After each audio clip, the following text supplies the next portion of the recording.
Bom dia, a gente vai dar início à primeira mesa do Pauliceia Literário dessa sexta-feira, o segundo dia do evento, com três autores muito representativos da literatura contemporânea brasileira. A gente vai conversar aqui com Edir Augusto, Bernardo Carvalho, Carlos de Brito e Melo, que eu convido a subirem aqui ao palco do Pauliceia, por favor.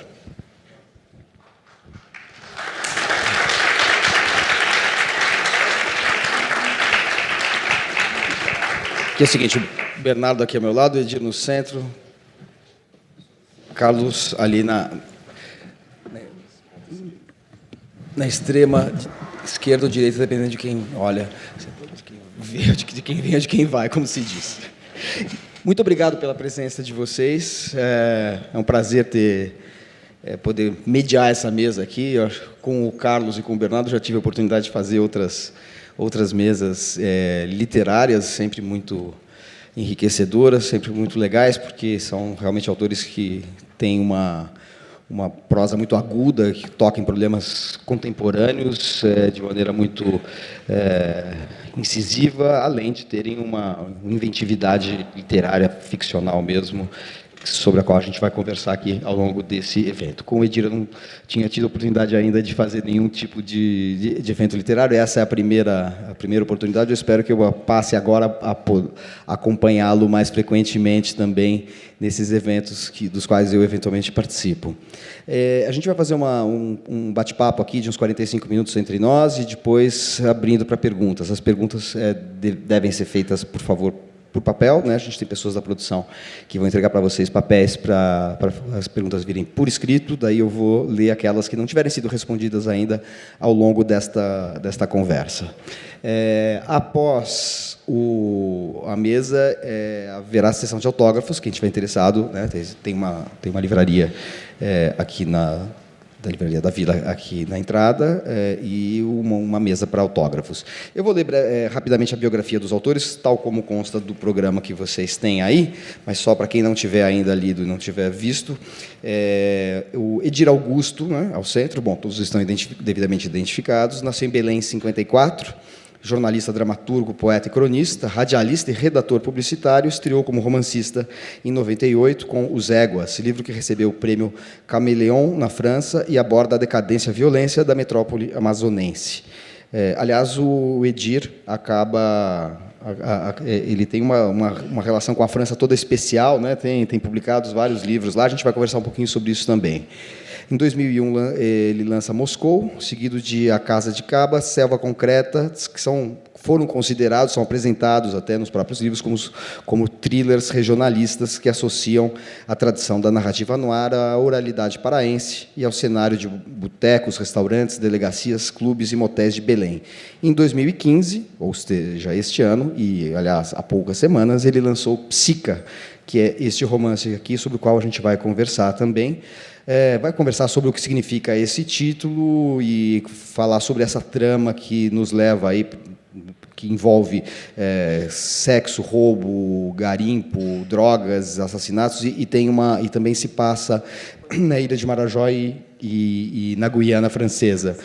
Aliás, você vai participar de um evento na Guiana Francesa, né, em novembro, né?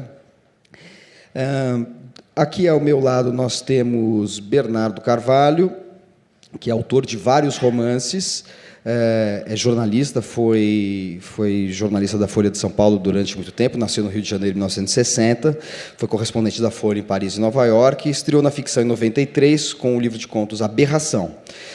Vencedor dos prêmios Jabuti Portugal Telecom, publicou 10 romances, entre eles 11 Os Bêbados e os Sonâmbulos, Teatro, As Iniciais, Medo de Sade, 9 Noites e O Sol se Põe em São Paulo. Em 2006, participou da criação do espetáculo teatral BR3, da companhia... Só se põe em São Paulo. Faremos comentários entre vocês depois, quem se sentir à vontade. Da companhia, ele participou da criação do espetáculo teatral BR3 da companhia Teatro da Vertigem, encenado em embarcações às margens do Rio Tietê, em São Paulo. A partir de algumas viagens que ele fez à Rússia e à Ásia, ele escreveu os romances O Filho da Mãe em Mongólia, e, como colunista do Caderno Ilustrado da Folha, publicou seus textos ali escritos no no livro, no volume O Mundo Fora dos Eixos. Seu romance mais recente é Reprodução, lançado no ano passado ou retrasado, né? Eu acho que é, enfim, é o romance mais recente do Bernardo Carvalho. Carlos de Brito Melo nasceu em Belo Horizonte, em 74, é mestre em comunicação social, professor universitário e psicanalista. Estreou na ficção em 2007, com os contos de O Cadáver e dos Seus Despojos, e participou das antologias Entre Duas Mortes e Sombras. Integrante do coletivo Xepa, no qual desenvolve projetos ligados às artes visuais, recebeu em 98 o Prêmio Casa da América Latina, concurso Guimarães Rosa, promovido pela Rádio França Internacional, com o conto A Cunhada. Em 2008, recebeu o Prêmio Governo de Minas Gerais de Literatura, na categoria Jovem Escritor Mineiro, com o projeto que deu origem ao romance A Passagem Tensa dos Corpos, publicado em 2009. Seu romance mais recente é A Cidade, o Inquisidor e Os Ordinários. Se tiver alguma correção a essas biografias escritas por mim, por favor, façam as correções, está em tempo, com delicadeza, por favor. Ao conceber aqui essa mesa, a gente deu o nome de Aberrações Arcaicas. Eu sei que o Carlos perguntou, mas por que aberrações arcaicas? Bom, esses títulos são sempre uma maneira de dar uma visibilidade a um tema que não é necessariamente o tema que vai ser abordado, é só tentar, em 2, 3 palavras, pegar alguns vetores das obras dos autores. Eu poderia dizer que, por exemplo, no caso do Bernardo Carvalho, que esse título até inspirado, de alguma maneira, no Aberração, que é o primeiro livro dele, o livro de contos, e é um autor que trabalha muito com essa ideia de um certo conteúdo perverso ou alguma coisa de sinistra que pertence ao âmbito da experiência subjetiva e que sempre tem algo de desviante e que serve de interpretante da realidade. A gente vai falar sobre isso em vários momentos dessa mesa, porque a narrativa, os romances do Bernardo tem muito presente essa perspectiva aí de um certo desvio, algo de obscuro, que é uma obscuridade das relações, dos laços ou familiares, sociais, mas também de certas pulsões, impulsos de caráter talvez até psicanalítico, né? Assim, a gente tem também o termo, o Carlos, que é psicanalista, pode me corrigir se estiver errado, assim, aquela ideia dos vestígios arcaicos, né? Que é um termo psicanalítico para falar daqueles conteúdos que reaparecem de forma fantasmática nos sonhos e rompem as experiências que nós vivemos no dia a dia, que irrompem, de repente, na forma de deformações inconscientes na nossa vida onírica. Eu acho que o arcaico aí também diz respeito bastante à forma adotada pelos livros do Carlos de Brito Melo, que é um escritor que trata de temas contemporâneos adotando uma forma, muitas vezes, uma forma e uma ambiência que remete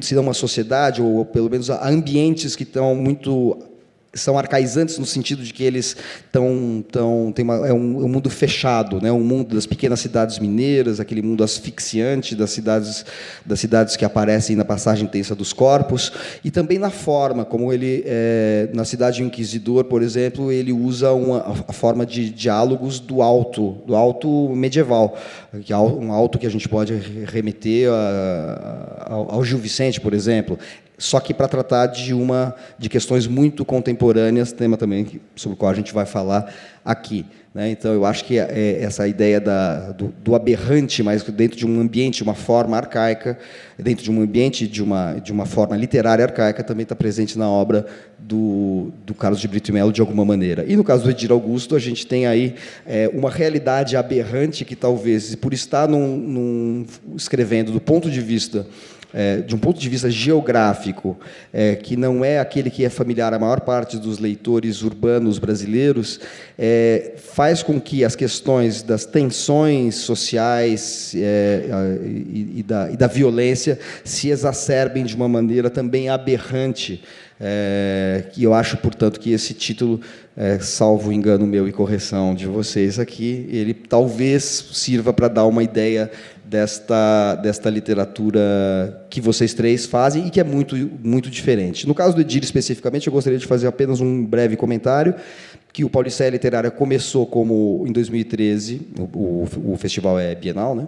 Em 2013, ele começou tendo como tema transversal, tema, né, que mais recorrente, a literatura policial. Nesta edição, a pedido da ASP, que promove e criou o Pauliceia, foi pedido que a gente mantivesse algo desta literatura policial, mas ampliando um pouco o leque. O Edir Augusto, de alguma maneira, corresponde a esta ideia de uma certa continuidade, porque ele faz romances que podem ser vistos também como romances policiais, né? Assim como a gente teve o Luiz Alfredo Garcia Rosa ontem na abertura, o Jeffrey Deaver, teremos o Leonardo Padura hoje à tarde, que é um autor que é autor de romances policiais, embora os 2 livros mais recentes publicados no Brasil não tenham essa característica, né? Eles 4, né? O Padura, o Garcia Rosa, o Jeffrey Deaver e o Edir Augusto, correspondem um pouco a este gênero literário, colocando assim estabelecendo assim uma certa continuidade entre o Pauliceia na sua primeira edição e esta na qual nós estamos. Prometo falar bem menos a partir de agora, mas a apresentação de 3 autores demanda um certo tempo. Obrigado pela presença de vocês. E eu gostaria de começar nas universidades e nas teses acadêmicas, assim, né, nas bancas, assim, as pessoas, um dos critérios por quem começa é quem vem de mais longe, né, do departamento de fora. E no caso quem vem de mais longe aqui, com certeza, é o Edir Augusto. Então eu gostaria de começar conversando sobre o Psica. Edir, é um livro que ele apresenta essas aberrações assim na primeira página, né? Quer dizer, eu queria que você explicasse um pouco esse processo de criação desse tipo de narrativa que flagra questões atuais da violência, de uma sexualidade usada de maneira brutal, que é algo que está muito presente na sua literatura, na sua ficção. Você poderia nos falar um pouquinho do Psica e o que significa o título Psica, primeiramente? Bom dia a todos. O Psica é meu 6º livro nessa linha de romances, e todos os meus livros eu procuro colocar títulos que chamem a atenção, assim, alguma coisa da cultura da minha terra. O meu primeiro livro se chama Os Éguas, e quando foi lançado em 98, houve uma ligação, acho que da Livraria Cultura, para a Boitempo, que é a minha editora, dizendo que havia um erro grave, era melhor parar tudo, tinha que trocar a capa, porque o título devia ser As Éguas. Entendendo? E não, tem que deixar os éguas, porque em Belém, o égua, como o ai dos mineiros, como o tchê dos gaúchos, é muito usado lá. E, no nosso caso, uma pessoa é um égua quando ela não vale nada. Por isso o título Os Éguas. O segundo livro chama-se Moscou, que é uma ilha que fica próxima de Belém, chamada Mosqueiro, mas a garotada só chama de Moscou, e como ela era uma ilha paradisíaca, hoje em dia também tem sofrido acontecimentos também mais violentos, essa coisa toda da urbanidade que invade. Enfim, eu resolvi colocar Moscou, e é um W no final, que é o M invertido, que é o Moscou, que a garotada conhece, invertido. O terceiro livro chama-se Casa de Caba. Caba, no nosso, na língua indígena Nhenengatu, quer dizer marimbondo, abelha. Então, é Casa de Marimbondo, esse é o nome do título. Eles lá na França traduziram por Nid de Vipère, que é ninho de víboras. E depois tem o outro, que é Um Sol para Cada Um, que aí não tem muito mistério, um livro de contos. Tem o Selva Concreta, porque Belém é uma cidade com 2,5 milhões de habitantes, que é uma selva de concreto fincada no meio da selva amazônica, tem um contraste muito interessante sobre isso. E o Psica, finalmente, dizendo, é outra palavra do Nhenengatu, que quer dizer maldição, azar. Supõe que o cara vai cobrar o pênalti contra o seu time, e você quer que ele perca, então você fica fazendo psica, que ele vai perder. E, em um dado momento, um personagem do livro, ele diz, parece que jogaram uma psica em cima de mim. E aí achei interessante colocar como título, e esses 2 S's são exatamente por conta desse sibilar, quando se deve dizer a palavra, não pode dizer a psica, é psica, entende? Para desejar que não dê certo. Então, vocês já sabem, quando o cara for cobrar o pênalti ou alguma coisa, é psica, dá certo. No meu caso específico, eu sou um escritor bastante urbano que mora, como eu disse, numa selva de concreto, fincada na selva amazônica. Eu escrevo sobre esses contrastes. Por conta das minhas atividades todas, como jornalista, radialista, publicitário, também escrevo para teatro. Eu acabei desenvolvendo um estilo muito conciso, muito rápido, com um ritmo veloz, intenso, e esse meu estilo vem se cristalizando. Eu creio que nesse Psica ele está mais evidente, contando um pouco das histórias, trabalhando com a coleção de imagens que nós todos temos. Nós temos hoje uma sociedade totalmente imagética, para onde a gente olha tem alguém olhando alguma coisa, e eu trabalho com essa coleção de imagens da pessoa que está lendo. Eu faço com que ela... Eu chupo essa pessoa para dentro daquele texto, naquele momento de ação. Eu não uso travessão, eu não uso diferença, eu, às vezes, troco o tempo do verbo no meio da discussão, e, de maneira bastante interessante, a pessoa que está lendo, naquela velocidade, naquele ritmo, já a essa altura, respirando forte, ela consegue perceber quem está falando, o que está acontecendo, de tal forma que, ao final da cena, digamos, de ação, ela respire fundo, como se ela estivesse espreitando aquela cena, assistindo tudo aquilo, assustada, e a ideia é: não largue o livro, vá até o final. Então, essa é um pouco da característica do Psica. No meu caso específico do Psica, eu usei 2 panos de fundo que são muito importantes, são verdadeiros. Eu colecionei jornais falando a respeito, jornais de Belém, onde há cadernos policiais bastante sangrentos. Também visitei cidades do Marajó. Se passa em Belém, você sabe, Marajó é a maior ilha fluvial do mundo, são 100 ilhas, é um arquipélago maravilhoso, um outro mundo à parte, onde a lei raramente chega. Então, a lei determinada pelos que estão locais. E um dos panos de fundo é a ação de ratos d'água. A capilaridade de rios imensa na minha região faz com que os rios funcionem como ruas. Então, as mercadorias, pessoas viajam em balsas gigantescas, ou chamam de popopós, que são navios menores, navios amazônicos. E lá na nossa terra, na minha terra, o rio é que você não consegue enxergar outra margem, é tudo muito grande. E os piratas, que são os ratos d'água, eles vão em canoas estreitas, com um motorzinho atrás, chamados de rabetas. Eles atacam e são de uma violência extrema contra as pessoas, talvez como um modo de ação mesmo, de quebrar aquele escudo interno que as pessoas têm, e roubam muito. Esse é um quadro. Outro quadro é uma coisa que assola não só o mundo, o Brasil, mas assola também o meu estado, que é o tráfico de mulheres, tráfico de escravas brancas, que se dá naquela região por 3 motivos. Uma, pelo rapto; a segunda, pelo aliciamento de meninas bonitas e pobres, a quem se promete mundos e fundos que não são verdadeiros; e o terceiro, já trabalhando na área do Marajó, por absoluta falta do que comer, pais e mães vendendo filhas por 50, 100 reais, meninas de 12 anos, 11 anos já se prostituindo.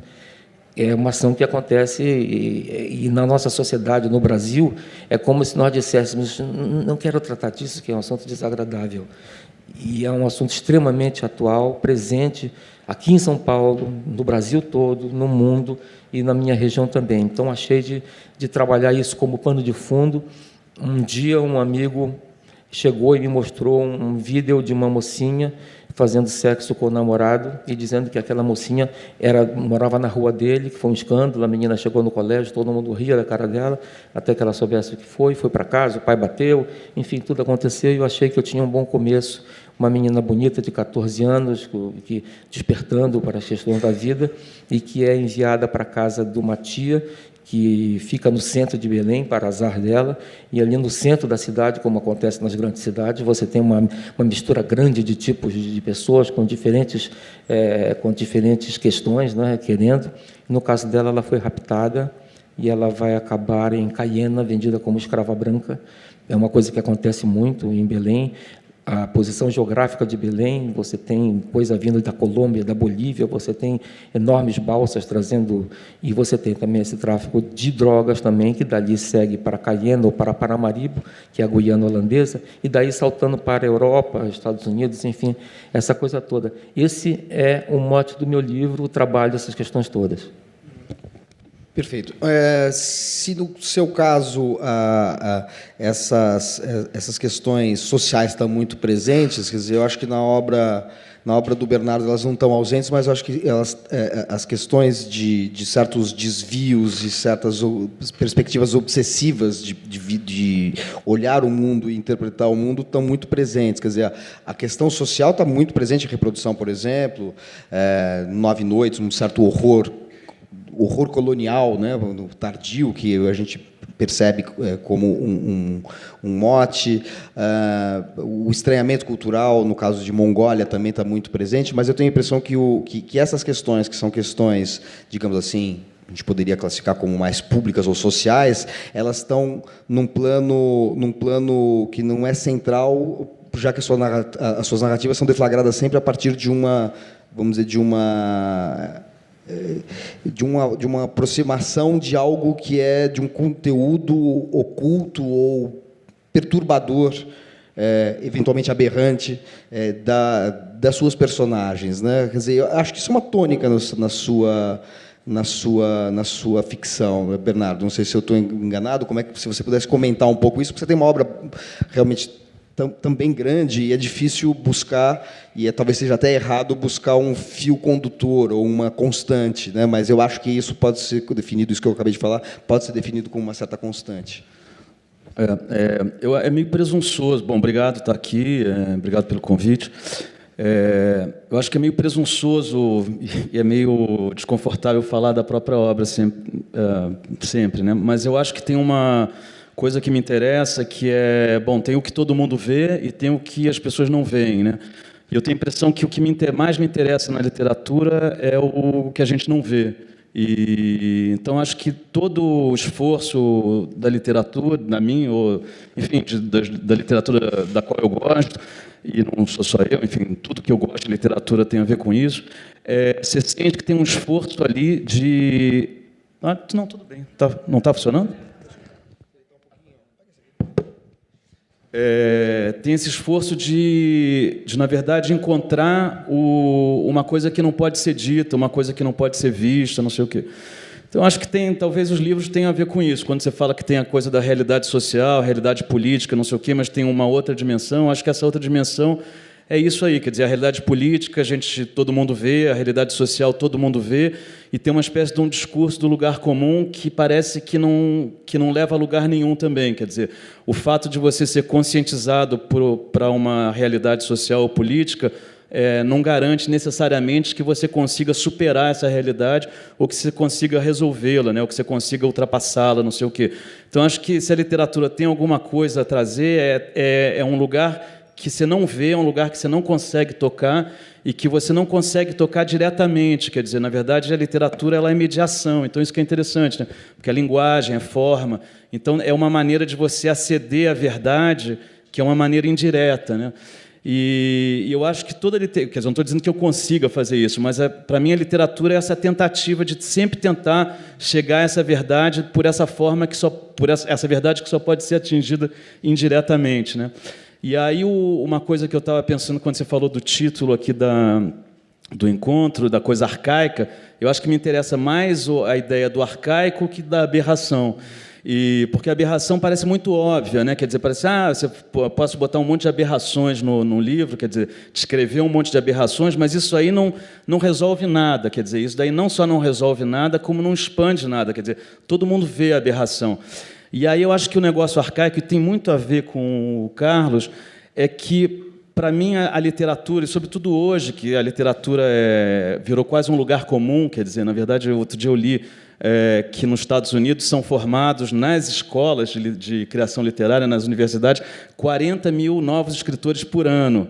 Então, quer dizer, a literatura ela se transformou num lugar comum, na verdade. Ela é o discurso comum, ela não é exceção mais, ela é o óbvio, né? E aí o que eu acho interessante da coisa do arcaico, que é mais do que arcaico, é um negócio do anacrônico, são tentativas de como é que você, nesse mundo, você consegue criar um discurso que é um discurso anacrônico, que não é um discurso que está no presente, entendeu? Para você chegar a esse presente que está totalmente, digamos, anestesiado por esse discurso comum, que parece ser um discurso adequado ao presente, congruente, né? Quer dizer, que é um discurso do presente, eu acho que você só consegue criando buscando um discurso que não é natural para esse tempo, né? Que é um discurso que não é transparente nesse tempo. E acho que por exemplo, a literatura do Carlos é muito claro isso, né? Quer dizer, o primeiro livro dele que eu li, que é a coisa da morte, né? Quer dizer, é como se fosse, não é um auto como o segundo, que é terceiro, né? Eu achava que só tinham dois porque eu não conhecia o livro de contos, mas no primeiro me parece mais perturbador porque você não entende muito que discurso que está sendo, qual é aquele discurso que está ali, mas é como se fosse um discurso medieval sobre a morte, quer dizer, tem um monte de traços ali que remetem a uma literatura medieval, tratando uma alegoria medieval sobre a morte, entendeu? E isso é super interessante, porque é um cara que está tentando escapar pela forma também, né? Não só pelo conteúdo, mas pela forma desse lugar comum, desse discurso literário comum, que tem um pouco a ver com o realismo, mas tem um pouco a ver com uma espécie de uma naturalidade, uma transparência, né? E a outra coisa, você falou na biografia dele que está ligado a artes plásticas, não sei o quê, também, eu acho que tem um outro negócio que é interessante nisso. É curioso que, por exemplo, nas artes plásticas a gente consiga entender que aquilo ali é forma, mas na literatura a gente não consegue entender que é forma, né? Então isso é curioso, quer dizer, com isso cria uma naturalidade. Eu acho que a internet também contribuiu muito para esse sentido da literatura, que a literatura ela não é opacidade, ela não é mediação, ela é uma transparência direta do mundo, né? Quer dizer, e aí eu acho que, quer dizer, tudo bem, isso é natural, sempre houve isso, mas antes da internet havia um núcleo, talvez, elitista, né, de um certo sentido, que dizia, não, a literatura é forma, e a literatura é reflexão e mediação sobre o mundo, né? E aí, quando surge a internet agora, parece que esse discurso aí foi desautorizado, né, como um discurso elitista, autoritário, e o que passou a imperar é o discurso da opinião. E o discurso da opinião é justamente aquele que busca a naturalidade, o gosto, né, a transparência. Então, acho que, para mim, e no título desse encontro, me parece que é muito importante, politicamente, inclusive, é essa tentativa de você impor a literatura como reflexão e como reflexão pela forma, entendeu? Eu acho que isso é importante, do ponto de vista político.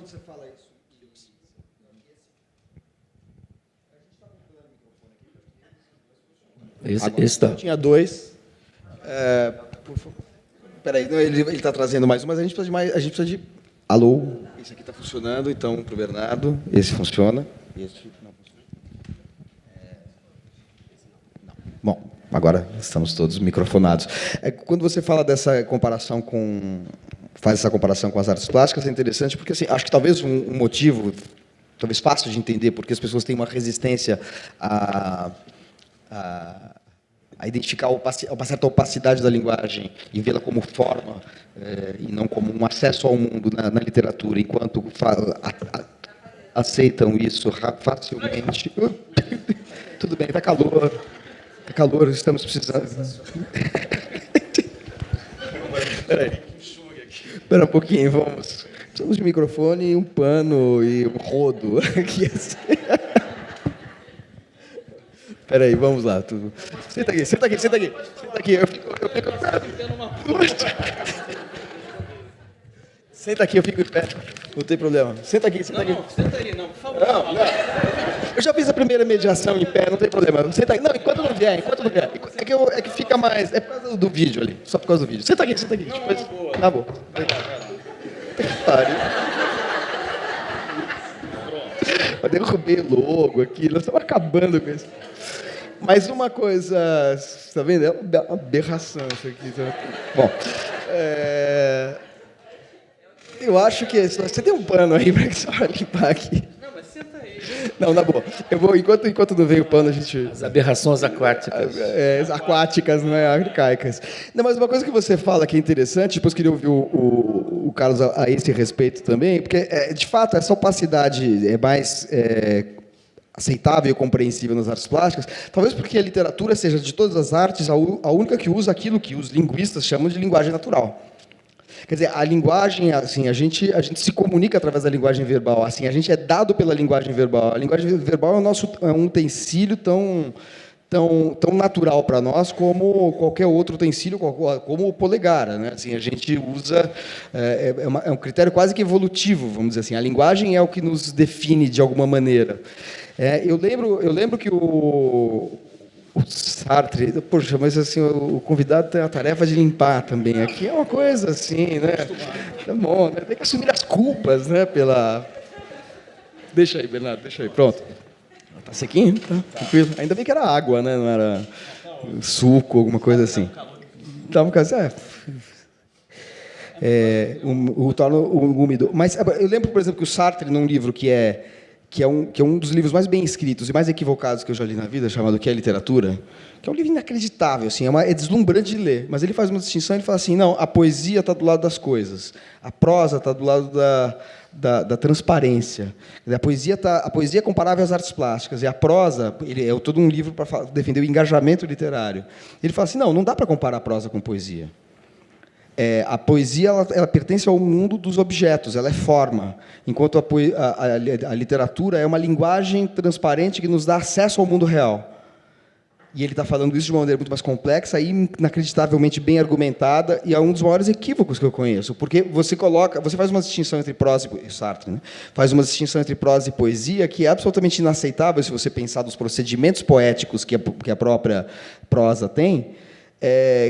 Que tornam banalmente inconsistente o argumento dele, embora ele seja muito bem definido. Mas assim, o próprio fato de um filósofo como Sartre fazer essa distinção, talvez seja um pouco a demonstração do motivo pelo qual as pessoas veem a prosa não com essa ideia de uma transparência, e não com a opacidade, seja da poesia, seja das artes visuais. Tem a coisa, o próprio sentido, né, prosaico, né, quer dizer, a coisa tem essa transparência.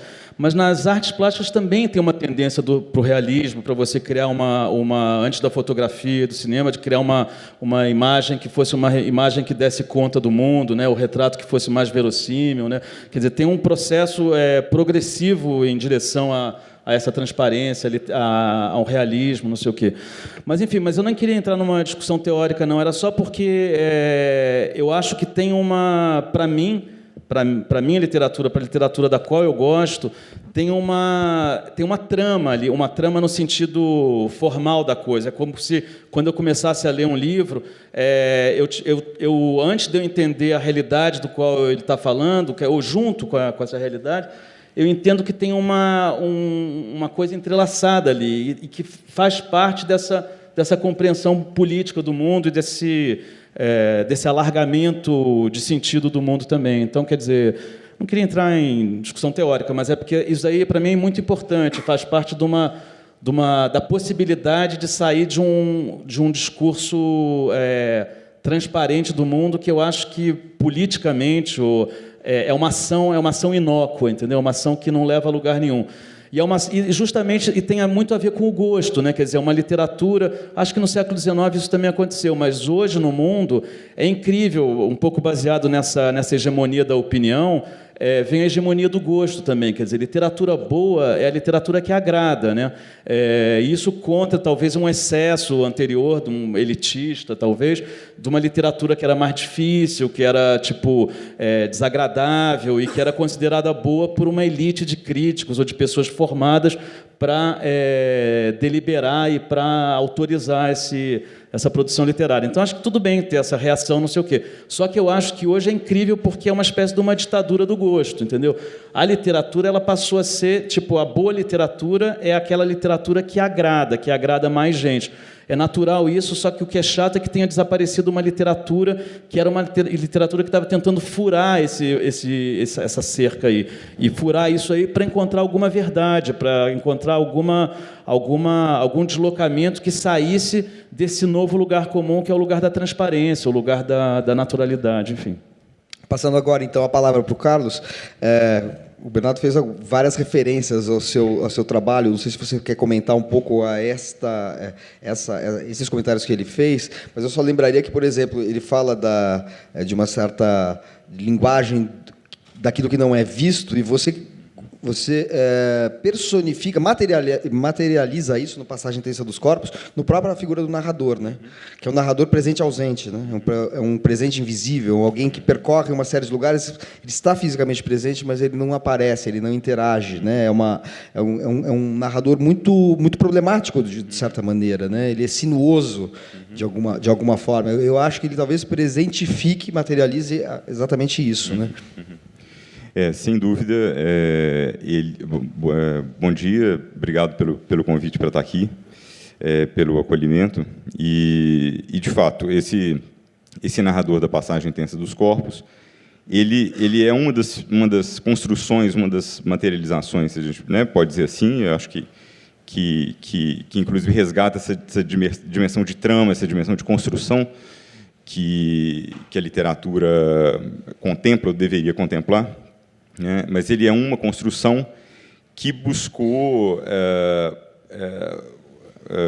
produzir, né, na dimensão ali da narrativa, aquilo que, para mim, dizia respeito à experiência da morte, a experiência do desaparecimento e a experiência da perda.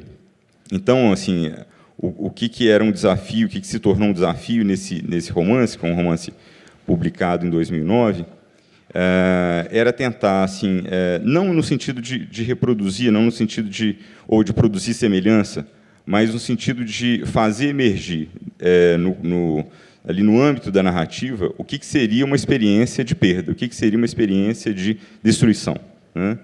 E uma das respostas que o processo de escrita trouxe, porque não era uma concepção de saída, né, mas o processo, aí me parece que muito na direção exatamente que o Bernardo aponta, assim, que é aquilo que lembra que a obra ali houve uma construção, houve uma trama, como se, assim, se a gente pegar o tapete e virar do lado avesso, você encontra aquilo que foi a costura, né? O trabalho que deu origem ao verso, à face, que a gente normalmente costuma contemplar, né? Então, fazer emergir ali no contexto da narrativa essas experiências significou viver o processo de escrita como o próprio processo que inventa as soluções, e não como aquilo que poderia ser o manejo da linguagem do ponto de vista simplesmente instrumental para uma ideia que estivesse previamente elaborada. Na verdade, os livros os dois romances, sobretudo, porque o livro de contos foi um livro que se valeu assim de uma reunião de textos escritos num período muito grande, assim, de uns 10 anos, mas os dois romances, eles procuraram, assim, respeitar muito o processo que lhes deu causa, vamos dizer assim, inclusive no sentido de fazer aparecer aquilo que foi tropeço, aquilo que foi impossibilidade, aquilo que foi impasse. Você poderia contar um pouco eu não vou fazer isso, porque senão, justamente para falar menos do que vocês, se você pudesse contar um pouco do que é o Passagem Tensa dos Corpos, eu acho que isso que você está falando fica um pouco mais concreto. Então, esse romance assim, dá conta de um narrador que perambula pelo interior do estado de Minas Gerais, visitando as cidades e descrevendo mortes que ocorreram nessas cidades, mortes pelas mais variadas causas, com as diversas consequências que as mortes podem produzir. Esse narrador é um narrador, como o Manuel disse, né, um narrador incorpóreo. Ele tem uma existência, em grande medida, assim, fantasmática, mas sem necessariamente cair nessa imagem clichêsada do fantasma, no sentido de uma assombração. Mas ele é essa voz que trafega pelo interior de Minas Gerais, e ele vai relatar mortes que tenham ocorrido lá nessas cidades. E o projeto desse narrador é constituir para si um corpo, né? E ele, então, entende que, ao narrar a morte, ao fazer a linguagem passar pela morte, a linguagem retira desse corpo morto alguma coisa que seja útil, que seja decisivo para a sua constituição corpórea. Então, essa ideia de que a linguagem passa pelas coisas do mundo e, ao falar dessas coisas, colhe algo que possa ser usado numa determinada construção, num projeto pessoal, se torna, então, a ambição desse narrador. Até que ele chega numa determinada casa, de uma determinada cidade, e ali tem uma morte em ocorrência, vamos dizer assim, e ele espera, então, aquela morte se confirmar para que ele possa, então, fazer a descrição dessa morte. Mas ele entende que a morte, né, ela socialmente só se institui como morte na medida em que a comunidade humana nomeia a morte, nomeia o morto, estabelece o ritual, enterra, vela, né? Sem esse ritual, a morte não se configura como uma experiência humana. E o que acontece nessa casa é que a família do morto entende que não deverá velar esse morto, nem enterrá-lo. Pelo contrário, né? Recolhe o corpo desse morto, é um pai de família, amarra esse homem numa cadeira na sala de jantar e a família continua convivendo, né, de maneira assim, muito casual, muito natural, com esse homem morto como se estivesse vivo, né? E, enquanto isso ocorre, o narrador ele fica impedido de retirar aquilo que poderia ser útil para si, uma vez que ele entende que a morte não concerne aos mortos, né? A morte concerne aos vivos. Somos nós que temos que lidar com ela. E ele fica. O romance vai se desenrolar o tempo inteiro nesse ambiente aí bastante fechado, dessa casa, dessa sala de jantar, desse morto amarrado a uma cadeira, à maneira de um vivo, né? E as consequências disso a narrativa ela vai explorar. Mas, sem dúvida, essa experiência da escrita e essa própria configuração, como o Bernardo disse, né, então, mais anacrônica, assim, eu acho que permite, primeiro, lembrar isso, assim, que a própria experiência temporal ela é uma experiência humana na medida em que ela pode ser narrada, né? A experiência do tempo propriamente dito, ela só se torna uma experiência que possa dizer respeito à nossa vida na medida em que nós podemos falar dela. No entanto, a linguagem, claro, podemos criar os mais diversos artifícios aí para imaginar uma linguagem que possa ser utilizada apenas como utensílio, apenas como ferramenta. Eu tenho algo a dizer e a linguagem é aquilo que vai me permitir dizer. Ora, acho que as coisas não se dão de maneira, né, tão simplista assim. A linguagem, o Manuel estava dizendo isso na sua fala, é esse próprio lugar de aparecimento do sujeito, né? E a linguagem, ela diz, ela não diz, ela diz e não diz, né? Ela é lacunar. Então, isso que a linguagem produz, tanto como possibilidade, mas como um impasse, me parece assim central, né, nas minhas preocupações ao escrever, né, de lembrar que essa linguagem é aquilo que tanto produzirá a passagem, uma passagem sempre tensa, porque ela também, o tempo inteiro, está nos lembrando da sua própria impossibilidade de dizer.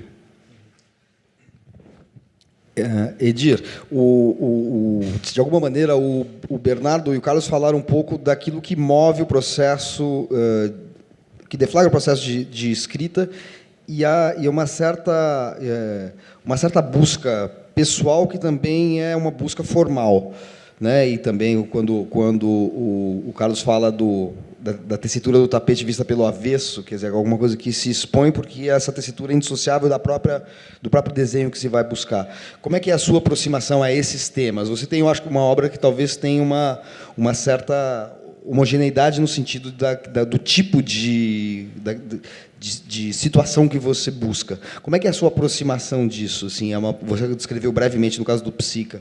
Nos outros livros e mesmo no Psica, como é que é a sua aproximação desse? Você vai atrás disso? Como é que é a sua atenção?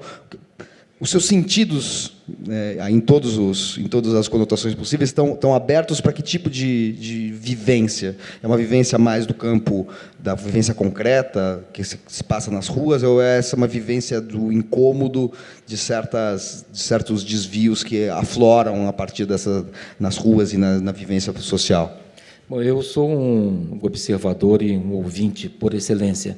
Eu moro no centro de Belém e o meu trabalho fica a 300 metros de distância, eu vou a pé. E todos os dias, quando eu saio, eu falo com cafetões, traficantes, craqueiros, engraxates, taxistas, gente de todo tipo que fica ali. Conheço todos, falo, converso chamo pelo nome. Na véspera do Círio rola um dinheirinho para todo mundo passar o Círio bem, mas eu sou, sobretudo, um ouvinte, um observador. Eu gosto de ouvi-los falando, saber o que acontece, como se referem a isso e aquilo. Então, sou um observador das ruas muito grande e todos os meus livros me levam para isso. São as ruas, são os acontecimentos. Os meus livros eles não têm nem mocinhos nem bandidos, são pessoas comuns atingidas por fatos extremos, fatos de extrema gravidade, que as faz sair da sua zona de conforto para resolver o assunto. Então, eu me refiro sempre ao que está acontecendo como um retrato daquilo que muitas vezes não está à vista para muitos ou que não sai nos jornais. Eu maturo um livro, geralmente, para mim mesmo. Fico pensando naquilo até o momento de escrever. Quando eu vou escrever, já sei mais ou menos por onde eu quero ir, mas eu nunca sei o que vai acontecer, não sei o final. Às vezes tenho somente um ou dois personagens pensados, os outros vão surgindo porque, na medida em que se dá a escrita, tudo aquilo que vem sido guardado, tudo aquilo que vem sido observado, escutado na rua, tudo aquilo se apresenta para mim. E vira aquela emoção do momento da escrita.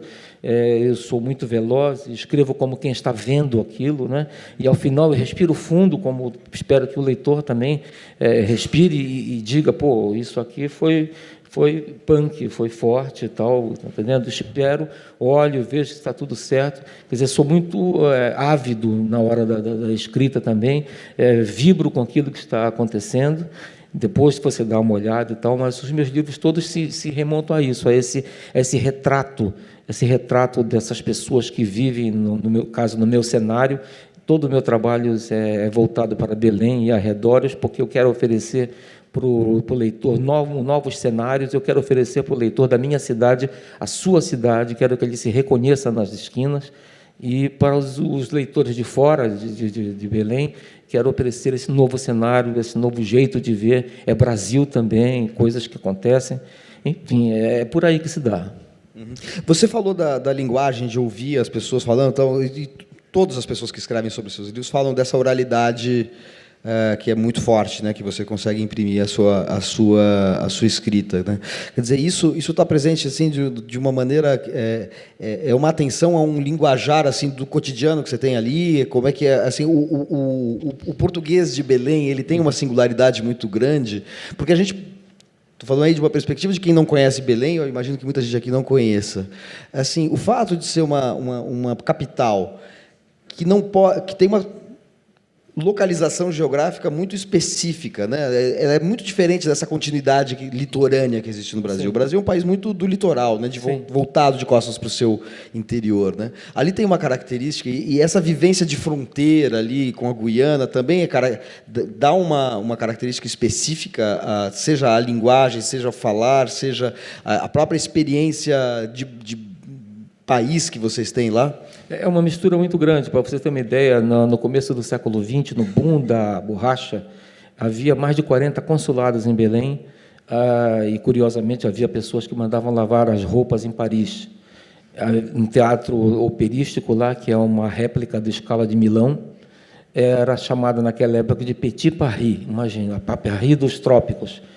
Ao longo do tempo, isso, com a Revolução, com a chegada da Belém-Brasília, com a modificação do mundo, essas coisas todas, ela foi mudando a cidade, e há poucos anos atrás, com a descoberta no estado desse ouro, ferro, metais estratégicos, tudo isso mais, houve uma corrida do ouro para o Pará, um sem número de pessoas correu para lá querendo ficar rica, evidente que 99% não conseguiu. Essas pessoas formaram quase que um cinturão em volta da cidade, hoje com 2,5 milhões de habitantes, são pessoas que não têm educação, cultura, ética, não têm emprego. Então, essas pessoas elas vão buscar na classe média ou então na elite, que é uma elite que não tem nenhum tipo de amor pela cidade, é uma elite que passa o final de semana em Miami, que é muitas vezes mais barata do que vir para São Paulo, que mora em palácios, dirige carros maravilhosos, mas quando põe o pé na rua, pisa na lama, porque não deixa nada. Então, esse choque de pessoas, esse choque de culturas, e até mesmo das pessoas que vivem no interior, com uma realidade totalmente verde, e acabam ali naquela selva de concreto, prédios, edifícios, concreto, aquilo tudo, isso me interessa. Perfeito. Bernardo, você estava falando de um incômodo com uma literatura que é dominada, de certa maneira, colonizada por uma espécie de lugar comum, e você fez deste lugar comum, vamos dizer assim, uma paródia desse lugar comum, o seu último livro. Um livro que eu acho que a Reprodução, de alguma maneira, é um livro um pouco que sai um pouco de algumas constantes da sua obra, né, da sua obra literária. Você ali incorpora ficcionalmente a sua matéria-prima é justamente esse ambiente. Você falou de internet como um amplificador dessa ideia de que a literatura vai ser uma forma de falar sobre o mundo de maneira transparente. Você incorpora isso de maneira mordaz, assim, digamos. Esse livro tem essa singularidade, né? Ao mesmo tempo, acho que tem uma ambiguidade aí, porque é claro que aquilo ali não é uma transparência, né? Quando você lê, tem uma resistência ali, é um livro difícil de ler. Por isso que é uma ironia ou uma paródia disso. Se você pudesse explicar um pouco, só para justamente nas vocês falarem um pouco da trama, eu acho que o livro tem origem numa espécie de uma urgência minha, de, por exemplo, de repente, reconhecer em pessoas ou em discursos que eu abomino e que eu abomino politicamente, sei lá, num fascista, por exemplo, de repente reconhecer naquele cara e no que ele está dizendo alguma coisa com a qual eu concordo. Então, alguma coisa que me remete à minha possibilidade de ser um fascista também. E esse negócio começou a me perturbar, porque até muito recentemente, quer dizer, o mal e o bem, as coisas estavam muito delimitadas, esquerda e direita, ética e não ética, bem e mal, não sei o quê. Você sabia mais ou menos lidar com isso, porque esse discurso vinha pronto para você. Era uma coisa, estava entregue, é quase como uma criança. Você era uma criança e tinha um mundo de adultos, e era um mundo que estava delimitado e já significado, né? Já tinha o sentido já estava mais ou menos dado a priori. E aí, de repente, parece que começou a haver uma mobilidade desses sentidos aí. Então, por exemplo, você vê uma representante da extrema-direita na França, por exemplo, defender os direitos das mulheres e dos homossexuais, por exemplo. Você fala, puta, que estranho, porque e dos judeus também, por exemplo. E aí você fala, que estranho, quer dizer, a extrema-direita, quer dizer, o cara que hoje é o representante do nazismo, hoje defende os judeus, os gays e as mulheres. E aí você fala, mas eu concordo com tudo que ele está dizendo, até sem entender que tudo aquilo tem a ver com um discurso anti-islâmico, que, na verdade, ele está fazendo um discurso contra os árabes, é um discurso racista, entendeu? Mas tem uma mobilidade aí desses discursos que começa a ser muito perturbadora do ponto de vista político. E esse negócio começou a me incomodar muito, eu comecei a reconhecer isso daí um pouco na internet também, camuflado por essa ideia de liberdade absoluta, entendeu? E uma espécie de uma rédea livre, entendeu? Para os piores instintos, os piores discursos.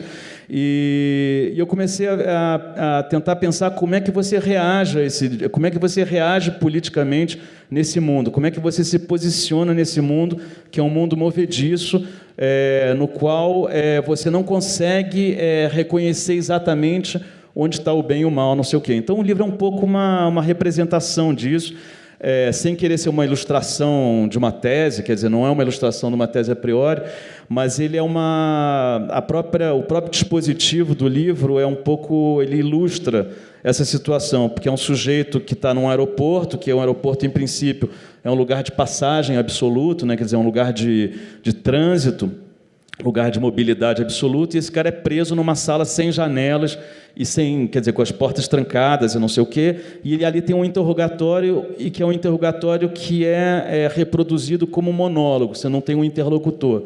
Então, com isso, também tem uma espécie de uma metáfora da relação que a gente tem com a internet, né? Quer dizer, a internet tem um negócio aí também que é politicamente muito perturbador e enganador, que parece que você está em relação direta com o mundo, né? Que você está aberto para o outro, né?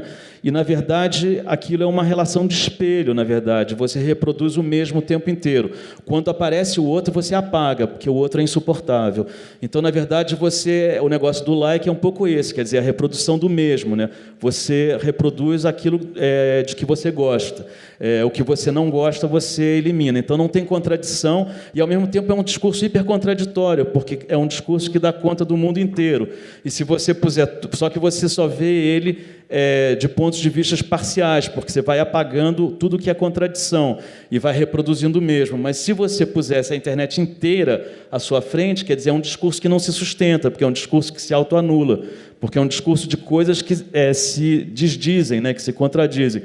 Então, o livro é um pouco um personagem que diz tudo.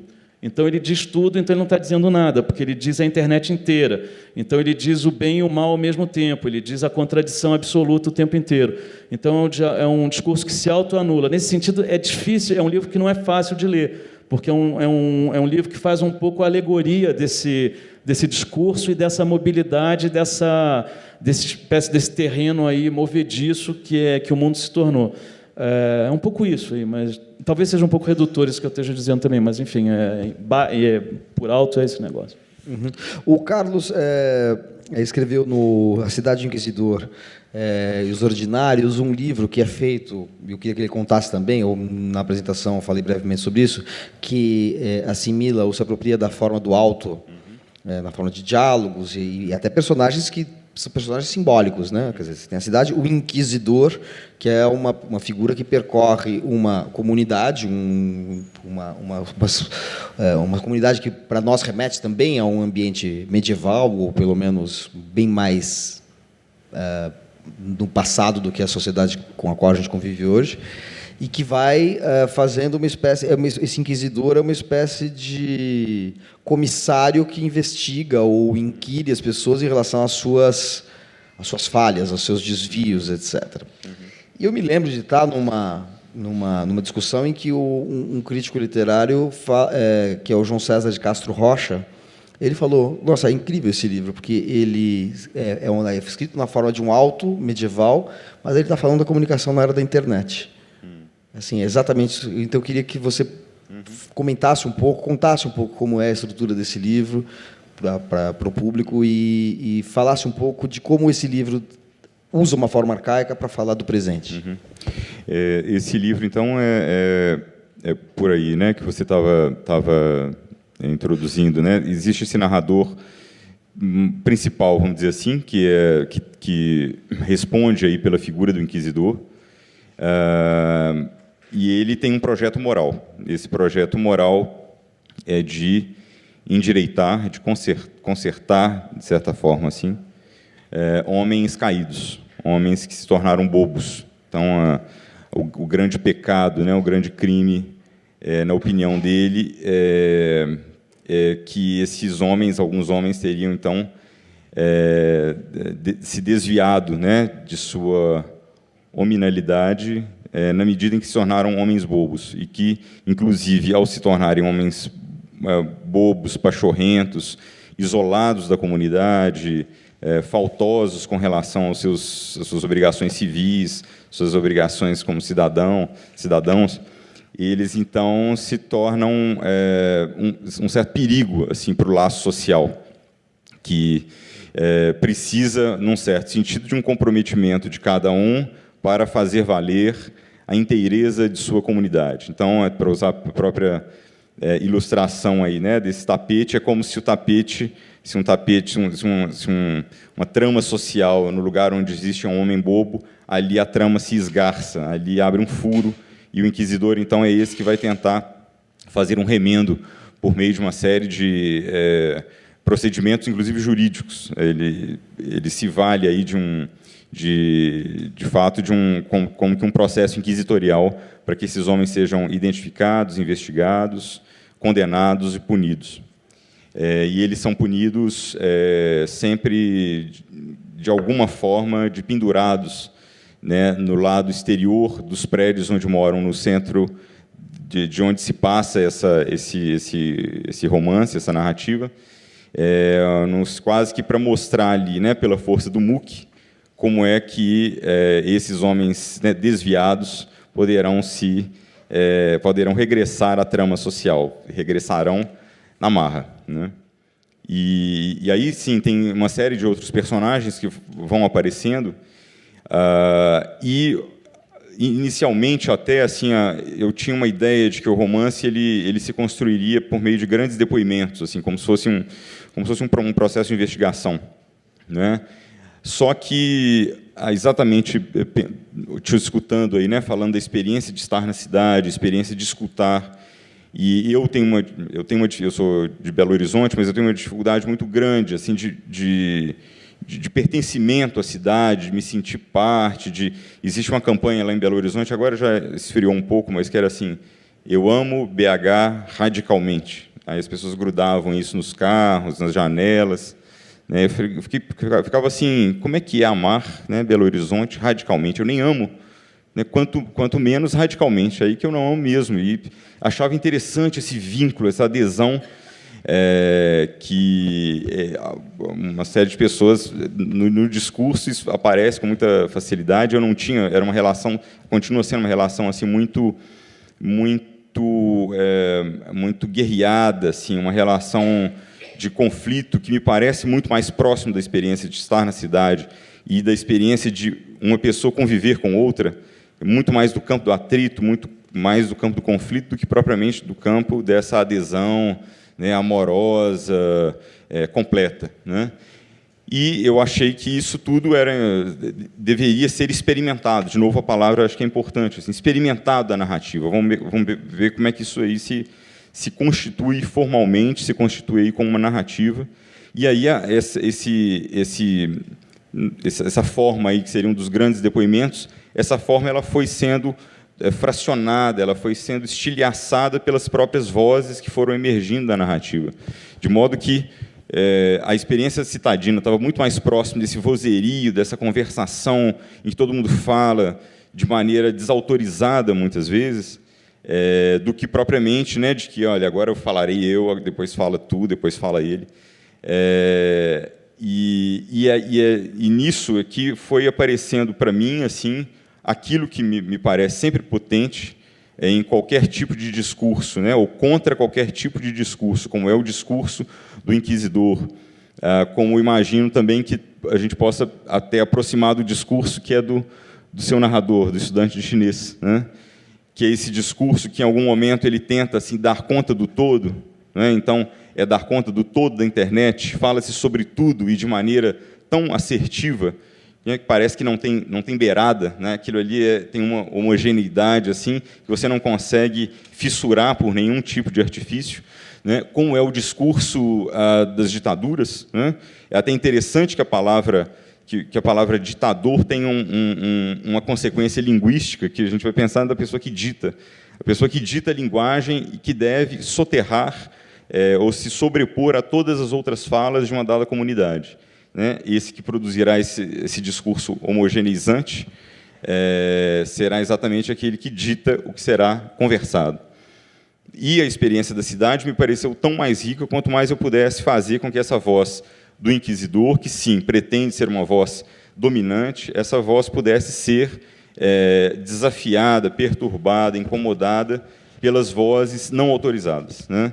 Também porque me interessava, isso era um motivador, assim, era um incômodo de saída que eu tinha, que era de pensar a experiência política e a experiência religiosa fora dos seus âmbitos oficiais, né? Então, de vez em quando, assim, a gente abre os jornais, então tem lá política, e aí tem cobertura, por exemplo, do trabalho dos políticos, essas figuras, né?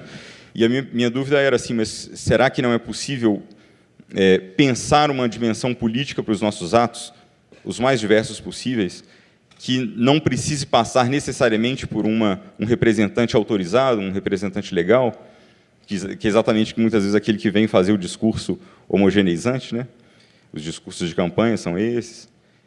E também experiência religiosa. Será que é possível ter uma experiência dessa natureza que possa fazer um outro caminho que não aquele que passa por uma igreja, que passa por um representante divino, seja de que religião for, não importa, mas assim, será que existe uma dimensão mais ordinária para a nossa experiência cotidiana? Então, o livro procurou dar conta disso. E, nesse sentido, engraçado, não foi nem a gente estava conversando um pouco antes, né, de começar o debate, assim, como que a leitura é que, às vezes, te entrega um dos grandes achados do seu livro, você lá na hora de escrever não tinha se dado conta, né, que é exatamente essa dimensão mais contemporânea de que se fala muito o tempo inteiro sobre tudo, e que é como se todas essas falas elas pudessem ter ou se apresentassem como essas falas finais sobre cada assunto, essa opinião que é muito curiosa, assim, essa experiência, assim, é engraçado. Alguém te dá uma opinião, ou alguém te diz alguma coisa e se diz com muita facilidade, né?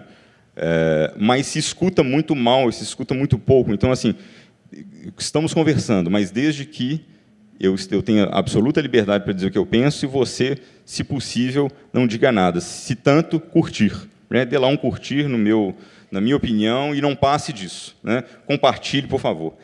É uma experiência fundamentalmente marcada pela internet, por exemplo, né? Mas me interessava, sobretudo, essa experiência que a Inquisição me parece oferecer, como até assim, numa dimensão, numa certa potência alegórica mesmo, que é essa sensação que eu tenho constantemente, cada vez de maneira mais intensa, de que, assim, a cada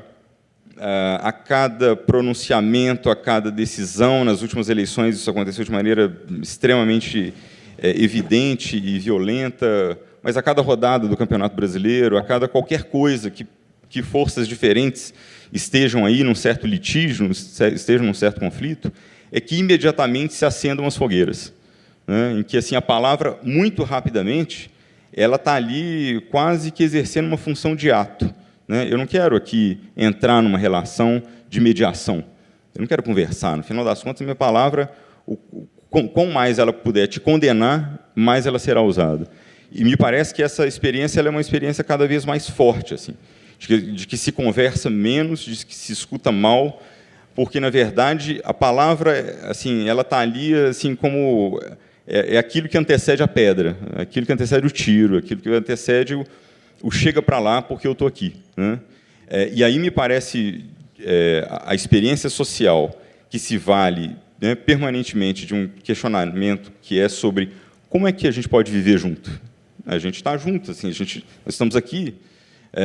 Como é que se faz isso, né? Essas respostas que me horrorizam cotidianamente são exatamente essas, assim, que, olha, eu convivo com você desde que você esteja em chamas, né?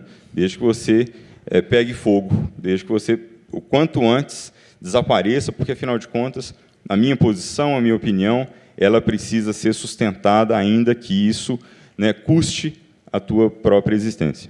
Eu queria pedir para a menina da produção passar o papel para as perguntas, por favor, que a gente está se encaminhando já para o final desse encontro. Então, quem quiser fazer as perguntas, pode fazer por escrito e passar aqui para mim, que daí eu vou formular as questões para eles. Edir, assim, acho que essa mesa aqui deixou claro uma certa ideia de literatura diferente, né? Uma ideia de uma literatura mais ligada a acontecimentos reais, uma linguagem e uma literatura, no caso do Carlos, talvez mais alegórico-simbólica. Né? Assim, aqui é um livro em que a Cidade Inquisidora é um livro que tem a forma de um alto, mas ela fala de uma realidade sonoridade da fala lembra, de certa maneira, um pouco o diz-que-diz de uma cidade do interior, que também que não deixa de ser uma cidade de ser um hábito que está atravessando uma cidade grande. No caso aqui, a gente não tem uma definição aqui, não tem uma cidade específica, né, o Carlos? Não diz qual é a cidade, né, aqui na Cidade Inquisidora. Seria uma Belo Horizonte vamos dizer, com personagens transportadas do interior, com aquele diz-que-diz, aquelas personagens que são o olheiro, decoroso, não sei o quê. As pessoas elas não têm nem nome, elas correspondem a uma ação no mundo, uma forma ou uma atitude no mundo, né? Uma atitude moral, uma atitude, um hábito, uma coisa assim, né? Então tem um lado bem alegórico. E como o Bernardo estava falando a propósito do reprodução, ali tem uma espécie de, neste caso específico, uma espécie de assimilação desse discurso vigente na internet, por um viés meio também metafórico, irônico, paródico, como a gente queira dizer. No seu caso, assim, isso poderia levar a entender que você faz uma escrita realista no sentido assim da representação da realidade tal e qual. Sim. E, no entanto, a gente talvez você tenha como um antecessor ilustre, vamos dizer assim, o Rubem Fonseca daqueles contos do Sim, Cobrador, do Feliz Ano Novo, tal, que era um hiperrealismo, né? Um hiperrealismo, assim, um realismo. O Antônio Cândido chegou a chamar de, não me lembro exatamente, de um realismo selvagem, se não me engano. Era esse? Você lembra do termo? Isabela Marcati, aqui, que é uma editora, grande conhecedora de teoria literária, talvez me lembre. Acho que ele fala, a propósito do Rubem Fonseca, de um realismo selvagem, que, na verdade, não é um realismo que mimetiza a realidade, é uma espécie de saturação da realidade, né? Quer dizer, então, no fundo, só para deixar claro aqui que nessa mesa, de certa maneira, a sua literatura ela é realista, mas é um realismo que é aberrante, tanto pelas aberrações que você flagra, mas também pela forma em que você imprime a narrativa, né? O Marcelo Mirizola, que é um amigo meu, que é um grande escritor também, ele disse certa vez, ficcionistas, cuidado, a realidade é uma concorrente. E isso eu sempre tive em mente. Eu realmente escrevo sobre a realidade. É algo que hoje, com toda a nossa sociedade imagética, está à vista de todo mundo. Uma pessoa que chuta uma lata de lixo na esquina, amanhã pode estar no Jornal Nacional, porque tem uma câmera que fez. Os jornais têm cadernos policiais extremamente sangrentos. Quase que semanalmente temos uma dessas mortandades, como São Paulo está vendo. A minha cidade é considerada hoje uma das mais violentas do mundo, em função de tudo isso que falei, e é difícil escrever sobre essa realidade. Quer dizer, o que eu procuro é colocar os meus personagens dentro da sua vida comum. Quer dizer, não tenho exatamente, até tenho um policial, um detetive, um delegado, qualquer coisa, mas ele não é o personagem principal, ele é uma pessoa comum e, às vezes, estão procurando uma coisa e acham outra, porque é o que determinou o recorte que eu faço da realidade, daquilo que eu vejo. E trabalho de maneira forte e intensa, procurando, com o estilo, chamar a atenção do leitor para uma experiência, digamos, mais forte do que meramente ler os cadernos policiais. Eu pretendo, com a minha escrita, cutucar o leitor, provocá-lo, fazer com que ele se sinta incomodado com o livro e que, ao fechar o livro, ele pense que realmente aquilo que se passou ali é algo a pensar.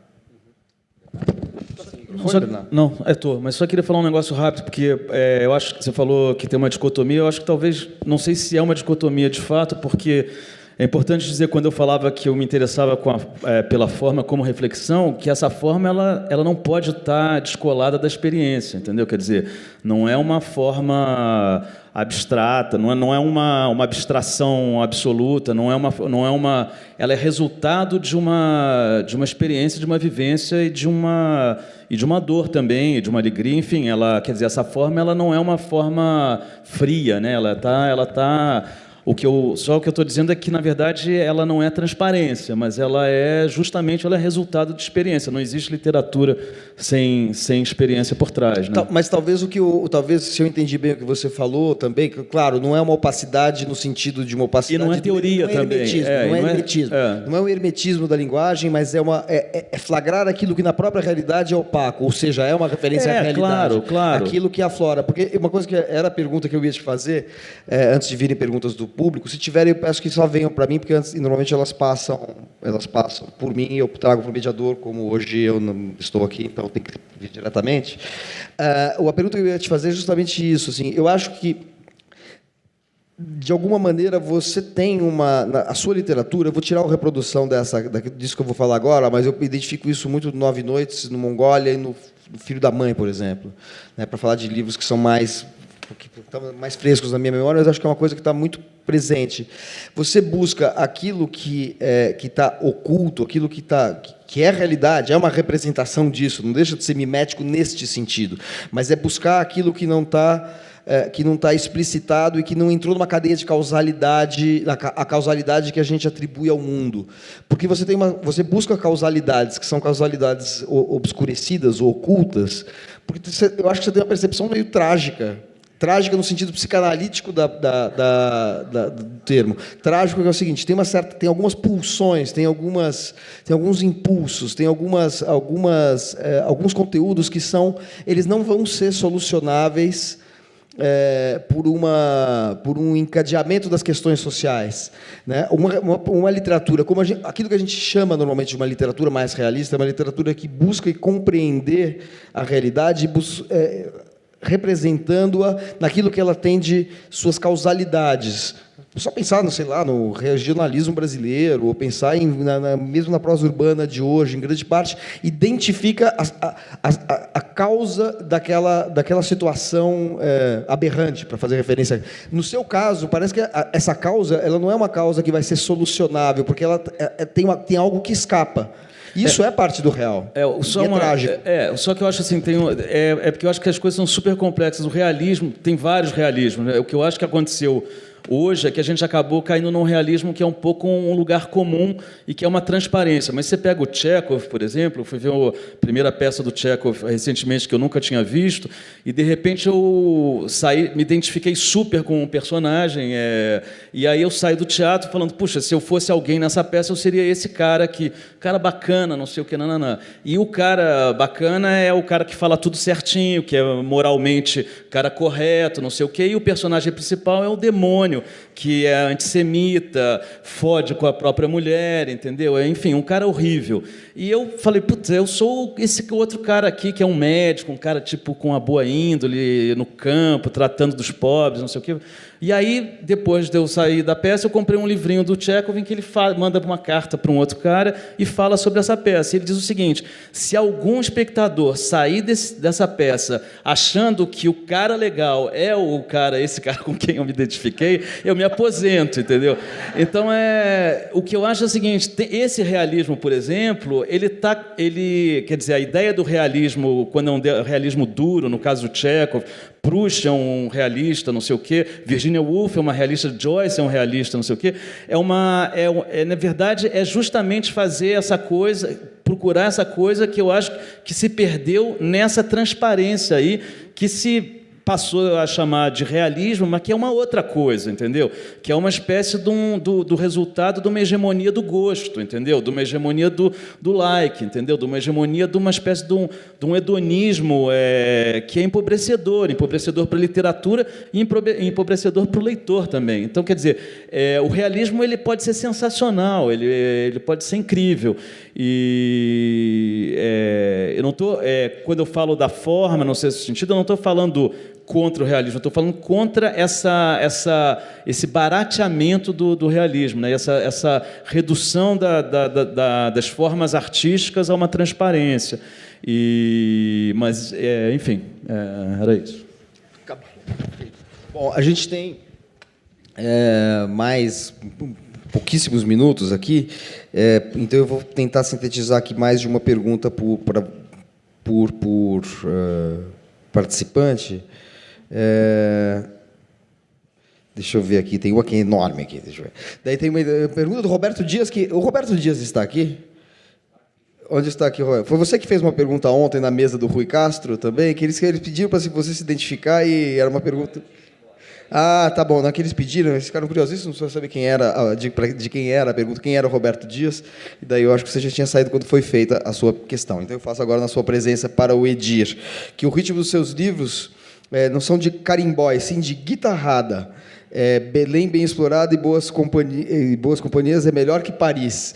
Você poderia esse ritmo, esses ritmos paraenses assim tão presentes também na sua escrita, como é que você responde então a pergunta do Roberto Dias, por favor? Roberto, a minha cidade é uma mistura enorme. O carimbó tem uma parte dos índios, tem uma parte do Caribe que vem, e tem a parte dos bolerões antigos. Essa mistura criou o brega, que todo mundo sabe, e é curioso porque há um muro entre a parte da classe média e o pessoal que acha que tem bom gosto, enquanto que o resto todo gosta de brega. As pessoas cantam na rua os bregas, eles acabaram com o mercado de disco também, ninguém tem gravadora, eles vendem tudo pirata na rua e todo mundo sabe. As aparelhagens de som são o que determinam o que vai prestar, o que não vai prestar. A guitarrada é parte da coisa, e há também grupos de jovens tocando guitarrada, mas com uma postura quase que heavy metal, entende, que já é uma outra passagem. A minha cidade tem uma mistura enorme de sons, uma mistura, é um verdadeiro caldeirão ali. Perfeito. Então, a pergunta aqui para o Bernardo, são duas perguntas, Bernardo, eu vou resumir, vou juntar as duas aqui. Que o tema da barbárie me parece ser constante em seus livros, gostaria de saber se isso de fato acontece e de onde viria essa preocupação, que a autora da pergunta identifica em 9 Noites, Mongólia e o Sol se põe em São Paulo, e uma outra pergunta é sobre a passagem do gênero conto para o romance. Foi um projeto intencional ou uma necessidade de sua própria escrita? Bom, quanto à barbárie, eu acho que é isso mesmo, e sobretudo no Reprodução, aquilo que eu estava dizendo, eu acho que tem a ver com isso, uma percepção de que a barbárie ela não está separada da civilização, mas ela, na verdade, ela vem com a civilização, ela é um germe da civilização. O Carlos estava falando da coisa do ditador, quer dizer, o que é importante hoje não é mais o ditador, porque o ditador é fácil de você eliminar, o ditador é fácil de ser atacado. Eu sei onde está o Hitler, eu sei quem é nazista, eu sei quem é o ditador. Esse não é o problema. O problema é que, sob o pretexto da democracia, quer dizer, da voz de todos, na verdade, o papel do ditador foi disseminado. Quer dizer, na verdade, hoje o ditador ele é inatacável porque você não sabe onde ele está em todas as partes, ele está em todo mundo, entendeu?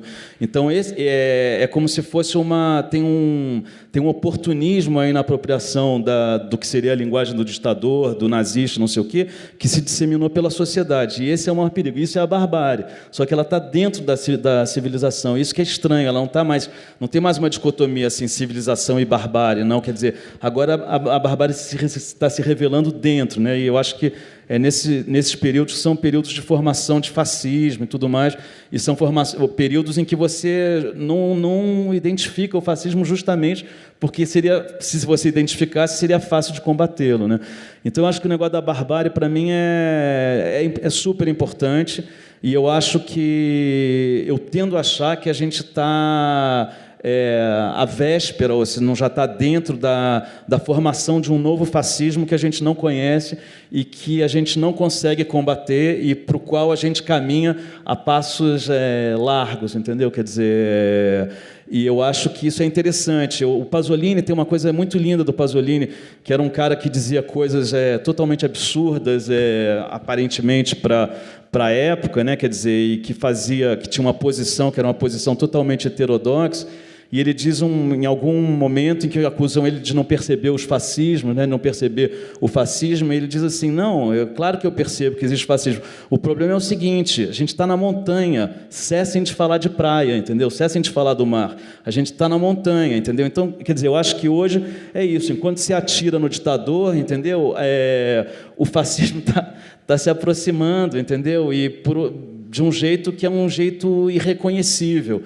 E é isso que é assustador para mim, entendeu? E eu acho que isso é um pouco, quando eu falava da literatura, de procurar o que não é visto, o que não está no lugar comum, o que não passa pelo discurso do lugar comum, é um pouco tentar quebrar justamente como uma ação política também, né? Que eu acho que todo livro é uma ação política de alguma forma. Em relação ao conto, não sei, foi uma coisa natural. Eu senti necessidade de construir um negócio ou talvez tenha sido até uma certa preguiça, porque o romance é uma forma... Eu ia falar uma forma frouxa, mas não é uma forma frouxa, mas é uma forma onde cabe tudo, e é uma forma em que você vive com ela, o romance te acompanha. Isso é muito agradável, porque você dá sentido para a sua vida, quer dizer, você cria uma narrativa ou não, mas enfim, você cria um texto que passa a dar sentido para a sua vida, e esse sentido tem vida longa, ele te acompanha por muito tempo, cabe tudo ali dentro, cabe qualquer coisa, você pode criar o que você quiser. E o conto tem uma espécie de uma economia, que é uma economia incisiva, e que tem vida curta, né? Quer dizer, para você, né? na sua experiência, o conto te acompanha por pouco tempo, e o esforço de você encontrar o dispositivo daquele negócio, para mim, é muito maior do que no romance, entendeu? Tem uma economia ali do conto que é uma economia muito mais sintética e incisiva do que a que acontece no romance. A do romance o romance tem pode ter partes frouxas, quedas, subidas, enfim, e tem uma coisa que parece que o próprio texto vai te conduzindo aos poucos, entendeu? Por meandros que você desconhece, para um lugar que é um lugar que é como se você deixasse o texto te levar, enquanto o conto tem uma economia que depende da sua deliberação e da sua consciência daquela estrutura de uma forma muito mais sistemática do que no romance, eu acho. O conto se parece muito mais com um poema do que com um romance. Uhum. O Carlos também passou do conto para o romance, né? Tem uma pergunta aqui que é de uma pessoa da plateia que fala que hoje em dia as editoras, quer dizer, os escritores não escrevem mais livros acima de, enfim, 1000 páginas. 1000 páginas é só Tolstói também, né? Mas assim, tudo bem, mas é acima de 400, 500 páginas. Espera aí, deixa eu contar aqui quantos que tem do Carlos. No mundo anglo-saxão, por exemplo, se você não escreve um romance de 1000 páginas, você não é um escritor que vale a pena. Por favor. Quer dizer, o mundo anglo-saxão, que é o mundo que dá o padrão da literatura hoje, que dá um pouco o padrão desse realismo, por exemplo, nesse mundo, um autor que não escreva um livro de 1000 páginas ou 600 páginas não presta. Uhum. É um autor menor. Então, isso é curioso, porque tem vários padrões que foram estabelecidos por esse mundo, que é um mundo mercadológico, porque, enfim, é um mundo mais... de um capitalismo mais desenvolvido, inclusive, mas e que está muito baseado nessa ideia desse realismo aí do qual eu falava, que é um realismo da língua comum, que é um realismo mais hedonista, mais fácil. Não que não tenha coisas geniais nesse mundo, mas nesse mundo, por exemplo, não existe autor de verdade, grande autor, com um romance de menos de 600 páginas, entendeu? Alguma vez na vida você vai ter que escrever um romance de 600 páginas para ser um escritor considerado um grande escritor. Eu, por exemplo, nunca vou escrever um romance de 600 páginas, entendeu? Então, no mundo anglo-saxão, eu tenho pouquíssimas chances de ser considerado um grande escritor. Mas, enfim. Escreveu um de 400 já pode. Lá, páginas, pronto, já temos um grande escritor. Mas ele aplicou um golpe, é feito na forma de diálogo. Não dá para reduzir. O negócio é o seguinte, aqui tem justamente essa pergunta tocava nisso. Assim, você vê uma relação entre essa redução da forma, quer dizer, até você faz um romance longo, mas porém na forma de diálogo, que é uma forma mais ágil de leitura. Você vê essa relação na literatura brasileira, pelo menos, da redução da forma é uma questão de público ou é uma questão mesmo de concisão linguística, tendência literária? Você que começou como contista, assim como o Bernardo, o Edir sempre foi romancista, né? Você que começou como... Então, daí a gente acaba falando dos seus contos. Daí você passou do conto para o romance, para os seus 2 romances. Como é que o que determinou essa passagem? Eu não consigo fazer um desenho a ponto, né, do que seria assim, uma certa resposta para a sua pergunta em termos, né, da literatura brasileira contemporânea, porque acho que tem uma série de determinantes, né, que participam aí né, do processo de produção de um livro, e um deles, inclusive, é cortar, né, que sem o corte, para mim, por exemplo, é um momento decisivo, inclusive a maneira como espacialmente as frases, né, vão se acomodar na página, a maneira como por exemplo, na passagem intensa dos corpos, então existe lá a fratura das frases, e aí a coisa vai se intercalando como num diálogo. Essa espacialização que contempla, né, a falta, que contempla que nem tudo esteja preenchido e que, portanto, possam existir diferentes temporalidades durante a leitura, porque existem diferentes temporalidades durante a escrita, e isso, para mim, é importante. Isso determinou, em grande medida, essas formas que foram muito mais assim, pontos de chegada do processo de escrita do que pontos de saída. A passagem do conto para o romance tem muito disso que o Bernardo estava dizendo, que era a possibilidade de viver a minha vida cotidiana durante um tempo maior, bem maior, com aquela história. E isso fez toda a diferença. E isso faz, de fato, toda a diferença. Assim, porque você carrega o livro... Eu tenho muito mais essa impressão de carregar o livro comigo quando estou assim, nesse cozimento longo que o romance possibilita. O que eu, de vez em quando, percebo, mas aí eu não sei se existe um correspondente em termos, né, de quantidade de texto, é que eu estou dizendo isso porque essa semana passada recebi um texto de uma autora muito jovem lá de Belo Horizonte, uma autora muito interessante, que está começando a escrever e pediu que eu lesse, assim, acho que tem lá o primeiro capítulo. E às vezes eu tenho a impressão que é necessário, eu não li ainda, então não sei como é que está. Até assim, a primeira impressão foi muito interessante. Mas é de que é preciso respeitar o tempo de escrita. E esse tempo ele pode ser... Tem gente que escreve obras geniais em um período curtíssimo, e tem gente que vai levar 10 anos. Mas que esse tempo da produção seja decisivo para aquilo que seja o resultado final. Seja um livro, né, gigantesco, mas seja um livro menor em termos de página, mas o que é interessante é o poder de contundência, né, do texto. E às vezes isso está lá absolutamente produzido num golpe só.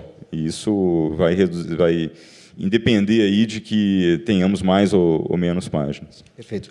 Então, para finalizar nosso encontro aqui, Edir, você, então, como é que foi essa sua relação com os gêneros, aproveitando uma das perguntas que foram feitas aqui? Eu comecei direto no romance. Curiosamente, é meu livro que tem mais páginas. Aí eu fui diminuindo. Meu livro novo tem 96. Primeiro tinha quantas? Só para ver se atende ao... Uns 150, 200 páginas no máximo. Já era para mim um bocado de coisa, né? Então, aí foi diminuindo. Curiosamente, sou muito bem recebido na França, que é um grande mercado literário, um país que vive a literatura. A gente vê as crianças lendo em todos os lugares, e tem sido muito agradável para mim estar lá, você é bem recebido. Eles têm programas de rádio, de televisão, blogs, revistas, jornais, tudo relativo à literatura, e fazem muitas feiras e tal. E eu fui diminuindo, quer dizer, e eu levo pouco tempo para escrever, 1 mês e meio, 2 meses, eu mato o livro, que, na verdade, talvez eu estivesse vindo na minha cabeça aquilo maturando e tal, né? Mas acho que, para mim, pelo menos, um livro tem o seu tamanho.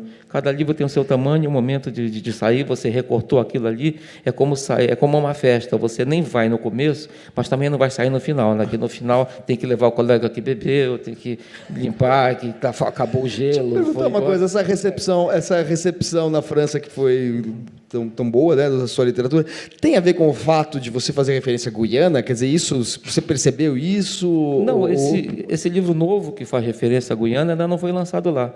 Os outros têm referências ou não? Não tem? Então não tem. Quer dizer, é pela... Zero mesmo. Foi um espanto para mim, realmente fiquei espantado da maneira que eles receberam lá, e mais ainda receber esse prêmio Camaleon, lá da Universidade de Jean Moulin, em Lyon. eles escolheram 4 livros de escritores, escolhem a cada ano um país, né? 4 livros de escritores daquele país, traduzidos para o francês, e durante 4 meses toda a universidade estuda aqueles livros. Tem uma conotação política esse prêmio? Porque Nenhuma. Não, a universidade, Jean Moulin era líder da resistência, em Lyon, né? Tal. Sim, não, nenhuma. Um lugar lindo, muitos jovens estudando, maravilhoso, sensacional. Tá, legal. Quer dizer, ou seja, o reconhecimento foi pela qualidade literária e não por uma questão temática ou de jeito nenhum, até porque eu não sou um escritor regionalista, você não vai achar nos meus livros Tucupi, Tacacá, Açaí, até porque eu não sou muito chegado. Tem a questão da linguagem, né? A linguagem exatamente. Mas aí também ninguém salta sobre a própria sombra, né? Você escreve na língua que você Claro. fala, Então, né? há palavras, por exemplo, no Psica, como abicorar. Você se abicora quando você se esconde e espreita um assunto, está entendendo? Então, às vezes, no meio da escrita, eu não procuro evitar. Mas no meu livro você não vai achar muitas palavras assim do Nhenengatu, mas algumas em momentos delicados. Você falou uma coisa interessante, assim, só para realmente a gente está no tempo limite, mas você falou assim, não, que você escreve, você pensa no seu leitor, primeiro o leitor de lá, né? Quer dizer, ou seja, não tem sentido você adaptar a linguagem para um leitor do Rio, de São Paulo. Não, eu quero que ele se reconheça lá e quero oferecer para quem está fora um outro cenário. Perfeito. Muito obrigado, Edir, muito obrigado, Bernardo, muito obrigado, Carlos, obrigado a vocês pela presença.